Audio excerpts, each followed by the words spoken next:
Quem acompanha de perto as discussões no âmbito federal sobre o planejamento da vacinação é a doutora Mônica Levi. Ela é presidente da Comissão de Calendários Vacinais da Sociedade Brasileira de Imunizações e que conversa com a gente sobre o assunto.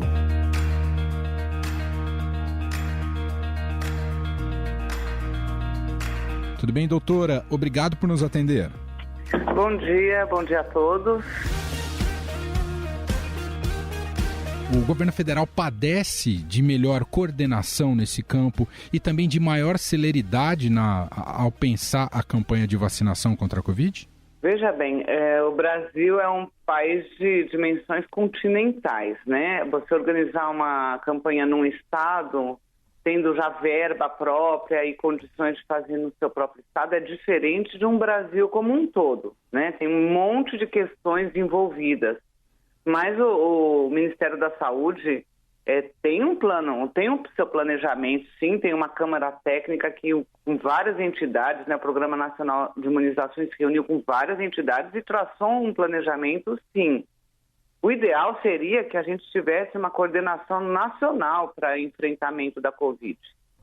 O problema é que a gente está tendo muita questão política envolvida e outras questões também de ordem técnica, de liberação de Anvisa, de produtos que podem vir a ser usados, não só a Coronavac, como vai ser no estado de São Paulo.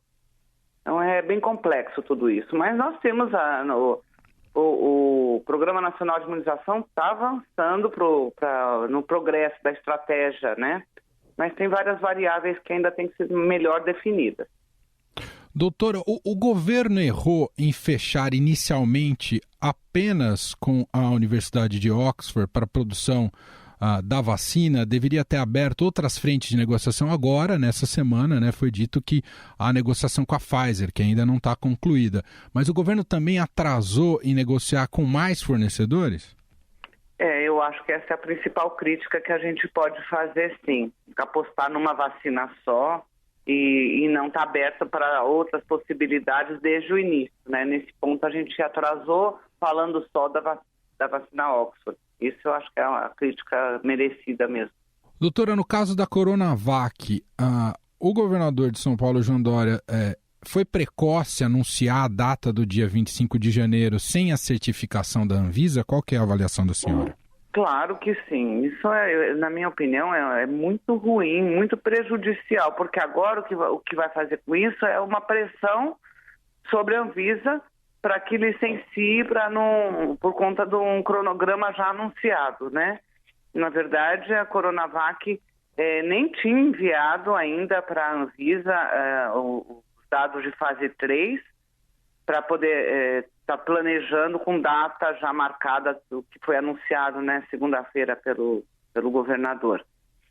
Então, realmente foi precoce, porque agora o que faz, ele manda o dossiê e aí pressiona a Anvisa para essa liberação rápida e a Anvisa se mantém firme de que vai trabalhar do jeito que são os critérios dela, né, para poder licenciar com tudo que precisa, que não é só a submissão dos dados parciais de fase 3. Tem um monte de outras coisas que estão envolvidas, burocráticas, e também tem que ter um controle de qualidade. Isso faz parte da legislação, esse controle de qualidade da produção, né? Tem que visitar a fábrica, tem que mostrar que a vacina foi fabricada, está sendo armazenada em condições ideais, as condições corretas, que são obrigatórias para que o produto possa ser licenciado.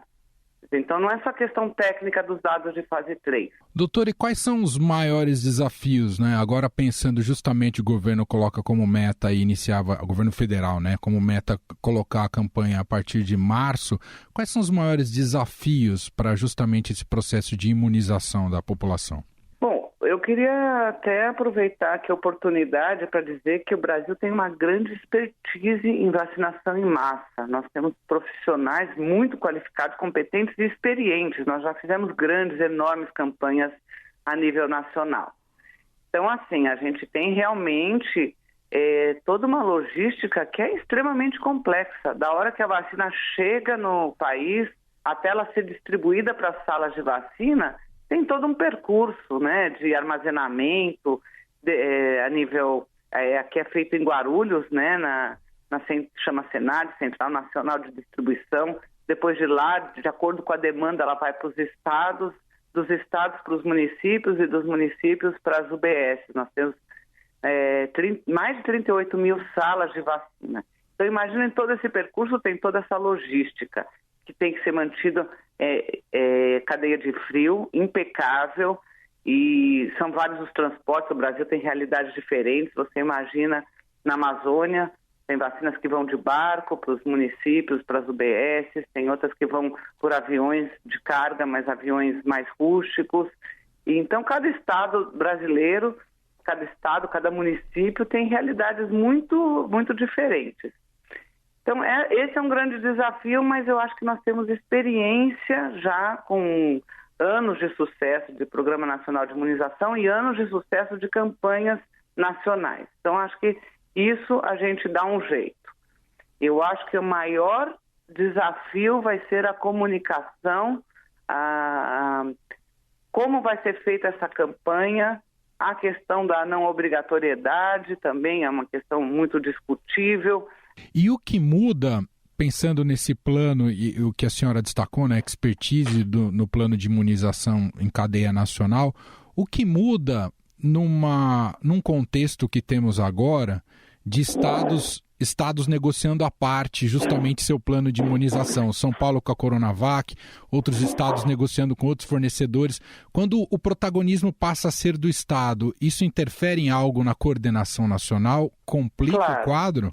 Claro, sem dúvida. O ideal seria que a gente tivesse mesmo uma coordenação nacional e não cada estado resolvendo o que faz. Eu soube que a Bahia, por exemplo, já liberou a compra de freezer de congelamento, pensando em vacinas que têm que ser mantidas a menos 70, menos 80, ou menos 20, no caso da vacina Moderna, né? Enquanto o nosso Ministério está conversando com todos os laboratórios produtores e discutindo as possibilidades, levando em consideração toda essa questão de armazenamento, conservação, custo. Então, o ideal seria que fosse uma compra de vacinas, não só um produto, seria o ideal que mais produtos pudessem estar disponíveis aqui no país, com uma coordenação de campanha nacional. O Estado, tendo verba própria, pode fazer a sua campanha, a sua vacinação, independente do Programa Nacional de Imunização. Mas, a meu ver, essa não é a situação ideal.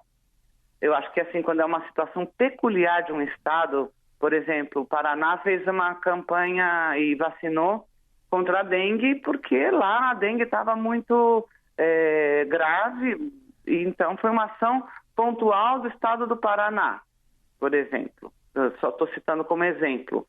Eu acho que aqui o Brasil é um todo. Nós estamos com a pandemia no Brasil inteiro, e o ideal seria que realmente não tivesse tanta interferência política e que deixasse o nosso Ministério da Saúde trabalhar como sempre trabalhou. E dessa vez, eu diria assim, está sendo envolvidas muitas entidades. A Câmara Técnica para as Decisões está trabalhando muito bem, ouvindo entidades, inclusive as sociedades médicas, os laboratórios produtores, né, a Fiocruz, o Butantan, todos os envolvidos na vacinação, para fazer o melhor planejamento possível para a gente poder vacinar e acabar com a situação, diminuir primeiramente, depois, quem sabe, acabar com a pandemia de Covid aqui no país. Muito bem, nós ouvimos a doutora Mônica Levy, presidente da Comissão de Calendários Vacinais da Sociedade Brasileira de Imunizações. Doutora, muito obrigado pela gentileza aqui e atenção com a nossa reportagem. Obrigada a vocês, um resto de manhã para todos. Estadão Notícias.